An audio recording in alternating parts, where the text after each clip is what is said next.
से बहुत बड़ा इवेंट मैनेजर गांव में आया, जिसने मैरिज प्लानर ने उसने मैरिज करनी थी, लेकिन वहां पे देखा गांव वाले सारे काम कर रहे हैं। कहता यार फटाफट से इनकी वीडियोस बना लो, फोटोग्राफ खींच लो, अगली बार जब हम सेलिंग करने के लिए जाएंगे अपना वेडिंग प्लानिंग का आइडिया या वेन्यू सेल्स, जो आजकल वेडिंग्स होती हैं, destination wedding not venue sales होती है ना, डेस्टिनेशन वेडिंग जो होती है, उसको ये सारे आइडियाज बेचेंगे। कहां से निकल कर आ रहा है? तो जो मैम ने कहा आइडिया, एंटरप्रेन्योर जो है वो केवल एक आइडिया से बनता है। You have that idea, it can be anything, है ना। एक व्यक्ति ने सुलभ शौचालय के नाम से छोटी सी इतनी बड़ी लेन बना दी, उसने इतना बड़ा बिजनेस नेटवर्क, अभी उनका पिछले हफ्ते ही डेथ हुई है। इमेजिन करके देखिए, किसी ने कपड़ा बना दिया, है ना, किसी ने घास बनानी शुरू कर दी। जितनी भी चीजें आज से 40 साल पहले बनती थी, घरों में बनाया जाता था, आज सारे हम बाजार से परचेज करके ला रहे हैं ना। हमारे मदर्स जो घर पर रहती हैं, जिनको हम होम मेकर कहते हैं, लोग हाउस वाइफ बोलते हैं, बड़ा गलत था वर्ड है, होम मेकर है। She creates the home, she builds the home, है ना। वो जितना भी काम करती है उसकी कोई इकोनॉमिकल वैल्यू नहीं है, क्या है या नहीं है?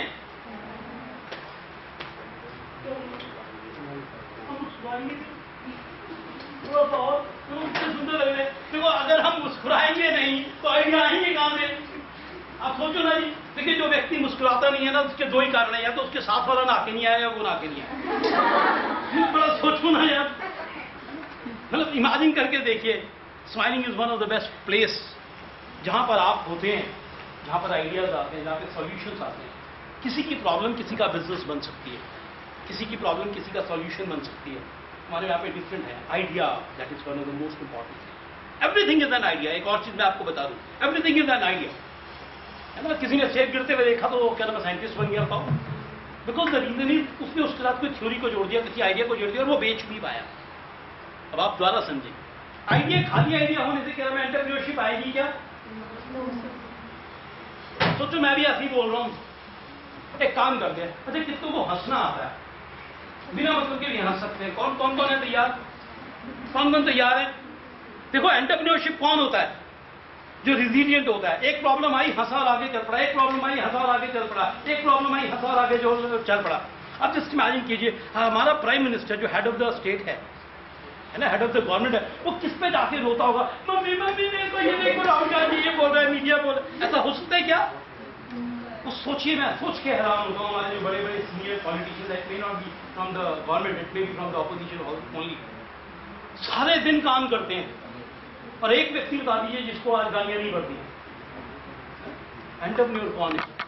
जो परेशानियों से झेलता है फिर आगे निकल पड़ता है, फिर रोज परेशानियों से झेलता है आगे निकल पड़ता है ना। तो हंसना आना चाहिए। जब हंसना नहीं आएगा तो नहीं आएगा, तो फिर कुछ नहीं होगा। कौन कौन हंसने को तैयार है? मैम तैयार है, वो तैयार है, चलो फिर शुरू करें हंसना। कैसे हंसते हैं?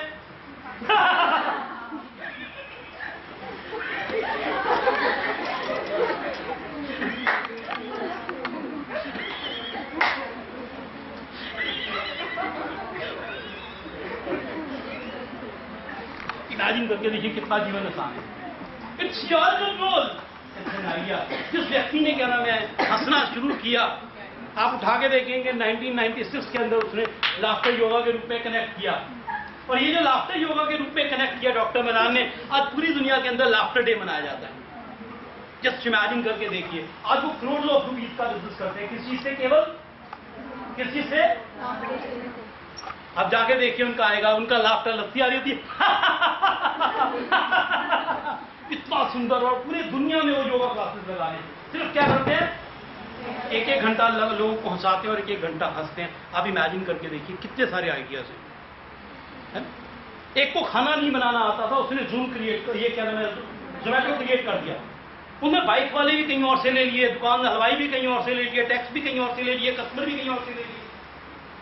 दे are started unorganised sector into the organised sector, है ना। जोमेटो की बात करें हम, जितने भी जो अभी शॉपिंग मॉल्स आ रहे हैं ऑनलाइन, ये सारे क्या हैं?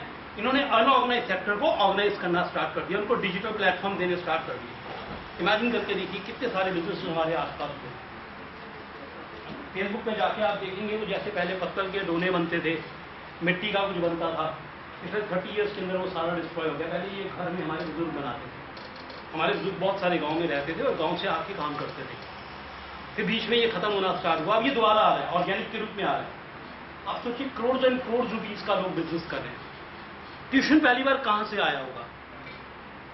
है ना। किसी ने तो कहा होगा यार इस बच्चे को मैं जो नई क्लास में पढ़ पा रहा पढ़ा देता हूँ, बाद में सोची कितना बड़ा बिजनेस और कितनी बड़ी इंडस्ट्री डेवलप होगी, है ना। आकाश की और क्या नाम है बायजू की जो डील हुई वो one of the top most deals में से एक थी। क्या था ये? ट्यूशन सेंटर्स जीतते हैं ना जी। आप इमेजिन करके देखिए आइडियाज। तो पहली चीज क्या होना चाहिए हमारे पास एंटरप्रेन्योरशिप के लिए? और आइडिया कुछ भी हो सकता है। जब आप बैठे आप आंखें बंद करके देखेंगे जो भी आप कर रहे हैं उसमें आइडिया। और जिनको सिर्फ आंखें बंद करनी आती है, लोगों को आंखें बंद करना करके ध्यान सिखा रहे हैं, वो उसका भी पैसा कमा रहे हैं। फिर अब सोच के देखिए पैसा कितना आसान है। पर आइडिया क्या होना चाहिए? सेलिएबल होना चाहिए। क्या होना चाहिए? इस माइंड में ये रख लीजिए, जो आइडिया सेलिएबल नहीं होता उससे पैसा नहीं आता, और जिससे पैसा नहीं आता वो एंटरप्रेन्योरशिप और बिजनेस में कन्वर्ट नहीं होता। Your idea shall be sellable. Your idea shall be and it should be on the merit basis. सबसे पहला कौन कस्टमर हो सकता है जिसको आप अपना आइडिया बेच सकते हैं? By convincing, not by love and affection. कौन व्यक्ति है जिसको सबसे मुश्किल होता है आइडिया बेचना?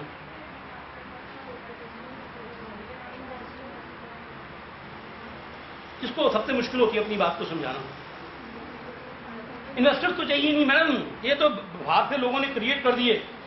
इन्वेस्टर तो सिर्फ कस्टमर होता है जो आपकी हार्ड एंड मनी देता है। जो इन्वेस्टर हम बोलते हैं वो सारा का सारा आता है, प्रॉफिट लेके चला जाता है, शेयर लेके चला जाता है, सक्सेसफुल होते हैं। कस्टमर आपको एक्सपेरिमेंट करने में मदद करता है। हम कस्टमर की बात करेंगे इसके बाद। जिसको उसके बारे में बिल्कुल भी नॉलेज ना, बहुत सुंदर बात जी मैम। और जो व्यक्ति आपको मानता ही बच्चा हो, आप थैंक यू तो पाएंगे, आपने ताली बजी थी आपको, है ना। देखिए कितनी बड़ी बात है ना। वो कहते हैं थैंक यू कहने का भी तरीका है। लोगों को कम्युनिकेशन नहीं करनी आती, उन्होंने बॉडी लैंग्वेज सिखानी शुरू कर दी, लोग बॉडी लैंग्वेज में भी पैसा कमा रहे हैं, कहते थैंक यू। भाई देखो किसी भी ढंग से आप थैंक यू बोल सकते थे ना। उन्होंने ह्यूमिलिटी के साथ बोल दिया, उन्होंने बताया मैं मन से बोल रही हूँ और मैं ह्यूमिलिटी के साथ बोल रही हूँ। तो उन्होंने यहाँ पे भी कहना मैं हाथ रख लिया और यूं भी झुक के इमेजिन करके दिया। So many things. आप हाथ भी हिलाते हैं तो आइडिया क्रिएट हो जाता है। Is it सेलिएबल? सबसे मुश्किल जो है जिनको कन्विंस करके अपने प्रोडक्ट को बेचना होता है वो है पेरेंट्स। पेरेंट्स जो होते हैं, मम्मा या फादर, किसी के घर में मम्मा हो सकती है, किसी के घर में फादर, किसी के में दोनों। सबसे पहला पैसा जो देते हैं हार्ड एंड मनी अपनी, वो पेरेंट्स देते हैं। वो लव देते हैं, अफेक्शन देते हैं, सपोर्ट देते हैं। जिसकी फैमिली उसके साथ नहीं है, जिसके पेरेंट्स उसके साथ नहीं है, वो आज भी फेल है, कभी फेल और कभी होने वाला है। और अगर आप में से किसी को लगता है उसके पेरेंट्स साथ नहीं है, तो अगले 4 पर नहीं कुछ मत करना। अगर नहीं रहते हो अपने पेरेंट्स के साथ तो जाके फिर उनको गले मिलना। आने से पहले गले मिलकर आओ और जाने के बाद गले मिलना। आप देखेंगे आपको आइडिया अपने आने स्टार्ट। जो चीज़ें कोई नहीं सुधार सकता वो माएँ सुधार देती हैं, है ना। तो आइडिया सेलिएबल होना चाहिए। सबसे पहले पेरेंट्स को देखिए, फिर उसके बाद आपके फ्रेंड्स, फिर आपके टीचर्स। ये इतना बड़ा आइडिया, कोई भी प्रोटोटाइप आइडिया क्रिएट कीजिए, कुछ भी, और उसको क्वेश्चन पूछने दीजिए, उनको काटने दीजिए। इसको बोलते हैं devil's advocate. You must have a devil's advocate also, जो आपके आइडिया को पूरे ढंग से उसको फाड़ दे, खराब कर दे। बोले ये तो बेकार है, इससे बेकार कोई हो नहीं सकता। जैसे ही वो बोले thank you so very much, आपने तो कमाल ही कर दिया, तो आपको बेकार क्यों लगा ये? Make it सेलिएबल। जितना आप अपने आइडिया के बारे में समझेंगे, जितना आप पूछेंगे, पॉजिटिव और नेगेटिव दोनों। मैंने पहली बार अपनी बुक लिखी और उसको पब्लिश किया, सेल्फ रिटन बुक। तो मेरे को मेरे दोस्त के जो फादर है वो हिंदी डिपार्टमेंट के रीडर भी रहे और हिमाचल बोर्ड के चेयरपर्सन भी रहे। तो मेरे को ब्रदर ने कहा कि ये बुक उनको एक बार चेक करवा लो पब्लिश से पहले। लिखा नहीं डर लगता है, क्योंकि मुझे अभी कॉन्फिडेंस की जरूरत है। और सर जब कहना मैं इसको पढ़ना शुरू करेंगे और सर ने अगर इसमें कुछ कमियां निकाल दी तो मैं डिमोटिवेट हो जाऊंगा। आपको पता होना चाहिए कब क्या चाहिए आपको। जब मोटिवेशन चाहिए तो उसके पास जाइए जो आपके आइडिया को सुधार सके, निखार सके, जो आपको आइडिया दे सके।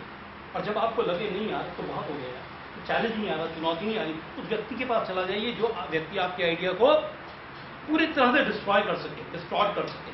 फिर इकट्ठा कीजिए और उसको लेकर आइए, पर पूछ लीजिए उससे, है ना। कोई बोले आपका काम गलत है। मैं किसी के घर में गया, झगड़ा हो रहा था किस चीज़ के ऊपर, यार ये खाना अच्छा नहीं बना। डॉटर इन लॉ कह रही थी रोज मम्मी को अच्छा खाना देती हूँ, मम्मी हमेशा कह देती है खाना तो अच्छा नहीं बना, बेकार बना।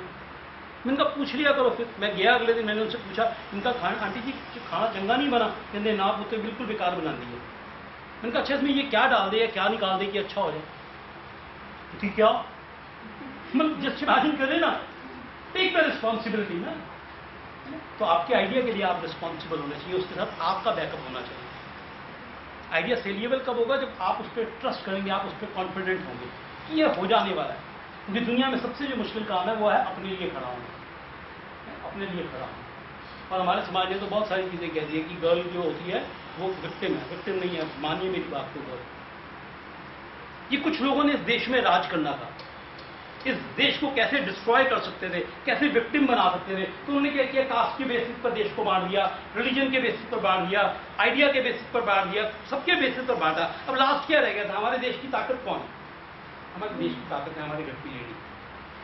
क्योंकि जब भी कोई संकट आता है, जब भी कोई परेशानी आती है, किसी का बिजनेस लॉस हो जाता है, उसकी मम्मा या उसकी जो वाइफ होती है वो उसको फाइनेंस कर देती है, चाहे वो ज्वेलरी से फाइनेंस कर दे, चाहे किसी और से। जितना भी गोल्ड लोन है ना, सारा का सारा ये लेडीज के सिर के ऊपर चल रही है पूरी की पूरी इंडस्ट्री। ये जेंट्स नहीं चला रहे, बिलीव कीजिए, ये जेंट्स नहीं चला रहे, आइडिया पर वापस क्या है। तो क्या सबसे ज्यादा कर सकते हैं? तो उन्होंने कहा यार इस विमेन को पिछले 100-150 साल में ये बता दो कि यार तेरे को बड़ा टॉर्चर किया गया, तेरे साथ बड़ा गलत किया गया, चाहे सास ने गलत किया चाहे बहू ने गलत किया, दोनों कौन है? मैंने क्या? आपको समझना पड़ेगा। हमारे यहाँ कहा जाता है कि जब सारे के सारे देव हार गए, ऋषि मुनि हार गए, तो किसके पास गए पूजा करने के लिए? भगवती के पास गए, दुर्गा के पास गए, शक्ति के पास गए। जब विष्णु जी को पैसा चाहिए था और क्या नाम है, तो सब लक्ष्मी नाराज होगी तो वो दरिद्र हो गए। आप बिलीव कीजिए, you are the power, you are the energy, है ना। तो आइडिया किसके पास होता है? आइडिया सिर्फ आपके पास होता है। कि सबसे ज्यादा समाज की जरूरतों को कौन समझता है? आप समझते हैं, उसके डेली नीड्स को। आप सोचिए ना, चाइना ने क्या किया पिछले 30 ईयर्स में? उन्होंने ये देखा यार ये खाना कैसा था। जस्ट इमेजिन करें आपके घर के अंदर एक पतीला हो, है ना, जिसका एक तो फ्राइंग पैन होता है ना डंडी वाला, एक होता है पतीला। पतीले में आपने पानी गर्म कर लिया, अब उसको उठाएंगे कैसे? कैसे उठाएंगे? या तो कपड़े से उठाएंगे, और दूसरा ऑप्शन क्या है? दूसरी ऑप्शन क्या है जी? नहीं मैम, ठंडा नहीं होने का वेट करेंगे, सॉरी, फिर आइडिया ठंडा हो गया तो फिर सेलिएबल नहीं रहेगा। कोई डंडी या कोई, है ना, या वो जो आता है क्या होता है, संडासी बोलते हैं कुछ लोग, या वो क्लिप आता है जिससे उठाते हैं, चिमटी, है ना, आप उससे उठाएंगे। अब किसी ने ये पहली बार देखा कि अच्छा इसको ऐसे भी उठा सकते हैं। उन्होंने कहा यार ये इसको साथ ही जोड़ दूं तो फ्राइंग पैन बन गया। एक पतीले में वो जिससे वो उठाया था गर्म, उसको अगर जोड़ दिया तो एक और नया तरह का बर्तन तैयार होकर निकल आया। आप इमेजिन करके देखिए, जितनी ये एसक्यूज है, एसक्यूज क्या बोलते हैं, किसी भी एक प्रोडक्ट के अलग अलग साइजेस, जैसे शैम्पू का अलग साइज आता है, जैसे रिचार्ज का आपका अलग अलग साइज आता है। ये कहां से अलग अलग साइज बने होंगे? अपने आप बन के आ गए होंगे क्या? किसी ने तो सोचा होगा आइडिया, यार ये व्यक्ति रोज के सिर्फ 10 रुपए ही खर्च सकता है, इसकी इनकम ही इतनी है, क्यों ना 10 रुपए का निकाल दो, पर डे सेशन वो निकाल दो। कोई वीकली पैसा खर्च सकता है, कोई ईयरली पैसा खर्च सकता है। तो क्या किया उन्होंने? दीज ऑल आर द, ये क्या है सारे के सारे आइडियाज। और आप मान के चलिए जितने आइडियाज विमेन क्रिएट कर सकती है, मैं आपको गलत नहीं कह रहा, मैं यहाँ से आपको बिल्कुल जिम्मेदारी से खड़े होकर कह रहा हूँ, जितने आइडियाज विमेन क्रिएट कर सकती है उतने आइडियाज कोई क्रिएट नहीं कर सकता। पर चांस की बात है उसको सेलिएबल करना भूल जाती है, क्योंकि उसमें ह्यूमिलिटी, लव, अफेक्शन, काइंडनेस बहुत ज्यादा होती है। Right? Don't try to be a man, don't try to be a man, because the reason is आप 100% है और मैन क्या नाम है 30% है। आप 100 के बाद 30 होना चाहेंगे क्या? मैं घर के अंदर जाता हूँ, मैं सेशंस करके जाता हूँ, थका हुआ होता हूँ, मैं जाके क्या करता हूँ, सो जाता हूँ, जूते जराबे उतारता हूँ, कहता हूँ बड़ा थका हूँ, और पानी भी मिसेज आके दे देते हैं, या बिटिया दे देती है, या मदर बोल देते हैं किसी को कि पानी दे दो। लेकिन विमेन बाहर से थका के आती है, सब कुछ आती है, बेचारी खुद पानी लेती है और 2 को और देती है। ये कितनी कैपेसिटी है? You can do the wonders. तो आप बोल सकते हैं, क्या बोलेंगे? I can do it. क्या यूं ही बोलेंगे जोर के साथ, मुट्ठी मार के, I can do it, I can do it, I can do it, I can do it. यूं नहीं बजाना, यूं आएगा और यहां से निकलनी चाहिए आवाज, I can do it, I can do it, I can do it, I can do it. Thank you so very much. है ना, आइडिया क्रिएट करेंगे और आइडिया आप अपने आसपास से लेकर आएंगे, फिर देखेंगे उसको सेलिएबल कैसे किया जाता है। अब सेलिएबल कैसे करेंगे? आइडिया की परेशानी कैसे समझेंगे? आपके आसपास कोई प्रेस वाला भैया बैठता है, कैंटीन में कोई चाय वाले बैठते हैं, वो बनाते हैं कैंटीन में ना चाय बनाते हैं, जो कोई अखबार डालने आता होगा, कोई भी व्यक्ति, जो व्यक्ति काम करता है उससे जाके पूछिए वो क्या क्या करता है, वो क्या क्या काम करता है। चाय बनाने के लिए उसको क्या क्या काम करना होता है, कौन कौन से रिसोर्सेज चाहिए होते हैं। तो आइडिया को एक्सपैंड करने का मौका मिलेगा, बिखेरने का मौका मिलेगा। अब जब बिखेरना सीख जाएंगे तो आपको पता चलेगा आप कितने सारे लोगों को बिजनेस दे रही हैं। You are becoming a part of the prosperity. क्योंकि आइडिया अपने आप तो इकट्ठा नहीं होगा, उसका रॉ मटेरियल कहीं से तो आएगा। चाय के लिए चीनी चाहिए, पत्ती चाहिए, दूध चाहिए, पानी चाहिए, फ्राइंग पैन चाहिए, गैस चाहिए, पानी धोने के लिए बर्तन चाहिए, उसके बाद उसके लिए क्रेट चाहिए, उसके बाद डस्टबिन चाहिए। सोचिए कितना बड़ा इकोनॉमी क्रिएट होती है सिर्फ एक चाय के साथ ही, है ना। आप इमेजिन करके देखिए, जब आप इमेजिन करेंगे तो आपको समझ में आएगा। आइडिया को बिखेरना सीख लीजिए। इसको पूरा करने के लिए क्या क्या चाहिए? आइडिया कोई भी गलत नहीं होता, कोई भी कहना में खराब नहीं होता। अब देखिए ना, चंद्रयान चला गया, 2 चला गया, तो उसके बाद हम चुप हो गए क्या? हमने 3 भी भेज दिया, अब 3 जाने के बाद 2 भी लाइव हो गया कल, है ना। 2 के भी सिग्नल कहीं ना कहीं 3 के साथ कनेक्ट होने शुरू हो गए, तो जो इन्वेस्टमेंट हमने पहले की थी वो रिटर्न में आ गई। जब आइडिया आप एक काम करते हैं तो उसको बड़ा करते हैं, तो दूसरा आइडिया सीखते हैं, फिर तीसरा। कोई भी आइडिया गलत नहीं होता, वो स्टेज होती है। आपने पहले कुछ और सीखा, नर्सरी में कुछ और सीख के आए, वो छोटी क्लास नहीं थी, राइट। तो आप प्रोसेस बनाएंगे, राइट, प्रोसेस बनाएंगे। आइडिया आया, वेरिएबल हो गया, अब उसको प्रोसेस देखेंगे। अच्छा, इनमें प्रोसेस क्या हो सकता है? किसी ने वर्ड किया था स्टार्टअप यूज। स्टार्टअप में और रिटेल में सिर्फ एक ही अंतर है, स्टार्टअप जो होता है वो स्केलेबल हो सकता है ना। और जो 1 एंटरप्रेन्योर वाला है या 2 या 3 एंटरप्रेन्योर वाला है, वो छोटा बिजनेस हो सकता है, सेल्फ एम्प्लॉयमेंट हो सकता है, दोनों ही ठीक है। जैसे किसी ने पूछा था सेल्फ एम्प्लॉयमेंट अच्छी होती है क्या? मैंने कहा इमेजिन करके देखिए, जितने डॉक्टर हैं, जितने इंजीनियर हैं, जितने लॉ प्रैक्टिशनर हैं, जितने चार्टर्ड अकाउंटेंट्स हैं, ये सारे क्या है? सेल्फ एम्प्लॉयड ही तो हैं। आपने प्रोफेशनल लाइन दे दिया, अलग बात है। मैं अकाउंट्स की प्रैक्टिस करता था जी, मैं बीकॉम स्टूडेंट हूँ। मेरे को समझ में आया अकाउंट्स करने के लोगों की जरूरत होती है। आप इमेजिन कर सकते हैं कि आज से 25 साल पहले जो मेरी अकाउंट्स की प्रैक्टिस थी, सीखने में 8 साल लगे। 90 में जब मैं +2 में था, तो मैंने किसी चार्टर्ड अकाउंटेंट को पार्ट टाइम ज्वाइन कर लिया, अकाउंट्स और टेक्निकल सीखने के लिए। 90 में जब मैं अपनी प्रैक्टिस करा था, कंप्यूटराइज सिस्टम आ चुका था, 95 में आया कंप्यूटराइज सिस्टम, जब बहुत सारे सॉफ्टवेयर आने स्टार्ट हुए अकाउंट्स के। I was earning 50,000 rupees per month. कितना? कितने साल पहले? 25 ईयर्स बैक। इतनी ताकत है इस कॉमर्स में। किसी एडवोकेट के पास चले जाओ, किसी डॉक्टर के पास चले जाओ, किसी इंजीनियर के पास चले जाओ, वो सबसे ज्यादा जो उसको डर लगता है वो नंबर से लगता है, अकाउंट से लगता है डर। और आप कॉमर्स के स्टूडेंट हैं, आप क्या नहीं कर सकते, है ना। आप तो बॉर्न एंटरप्रेन्योर्स हैं, लेकिन होता क्या है, हम फटाफट से डिग्री बनाते हैं, हम 2 ही काम करते हैं, हम सोचते हैं तो पढ़ाने चलते हैं। बड़ा आसान है ना। 40 साल पहले किसी ने किताब लिखी, जो मेरे टीचर ने मुझे पढ़ाई, वो मैं अपने स्टूडेंट को पढ़ाऊंगा और वो अपने स्टूडेंट को पढ़ाएगा। इमेजिन करके देखिए, this is what is happening. तो वो क्या कहता है, आपको करना है प्रोसेस बनाना है। प्रोसेस कैसा बनाना है जो स्केल हो सके, जो प्रोसेस